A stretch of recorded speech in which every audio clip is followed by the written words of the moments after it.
नमस्कार शेतकरी बंधूंनो, government schemes आणि नवीन अपडेटमध्ये आपल्या सर्वांचे स्वागत आहे। शेतकरी बंधूंनो, आजच्या आपल्या व्हिडिओच्या माध्यमातून आपण तुमच्यासाठी शेतकऱ्यांना कर्जमाफी याबद्दल काही महत्त्वपूर्ण माहिती हे बघणार आहोत। शेतकऱ्यांना सरसकट 3 लाखांपर्यंत कर्जमाफी होणार, कशा पद्धतीने हे कर्जमाफी होणार आहे किंवा कुठे तुम्हाला अर्ज करायचा आहे किंवा काय याची प्रोसिजर राहणार आहे, ते मी आजच्या आपल्या व्हिडिओच्या माध्यमातून तुम्हाला सविस्तर माहिती हे सांगणार आहे।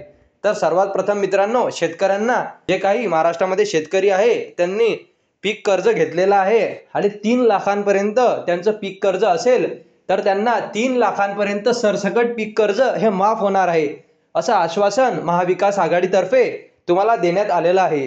मित्रांनो, सध्या महाराष्ट्रामध्ये निवडणूक हे चालू आहे। निवडणुकीचा प्रचार हा जोरदार चालू आहे। अनेक राजकीय नेते हे त्यांच्या पद्धतीने आश्वासन हे देत आहे, परंतु महाविकास आघाडीतर्फे एक शेतकऱ्यांसाठी महत्त्वाचं असं आश्वासन हे देण्यात आलेलं आहे।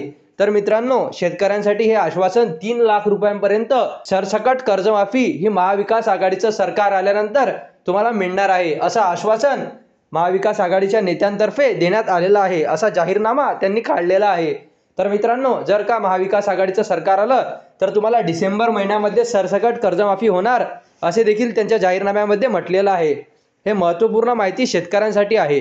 आणि लाडकी बहीण योजनेअंतर्गत सुद्धा महिलांना अनेक महिलांचे कमेंट हे आलेले आहे की महिलांना लाडकी बहीण योजनेअंतर्गत पैसे हे कधी येणार। तर महिलांनो, सध्या तरी निवडणुकीचा पिरियड चालू आहे। निवडणुकीच्या पिरियडमध्ये कोणत्याही प्रकारचे पैसे वाटप, कोणतीही योजना हे चालवल्या जात नाही।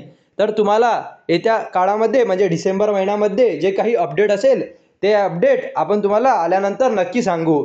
सध्या तरी कोणत्याही प्रकारची अपडेट यामध्ये आलेली नाही। अशा पद्धतीने महत्त्वपूर्ण व्हिडिओ आपल्या शेतकऱ्यांसाठी, सर्वसामान्यांसाठी होता।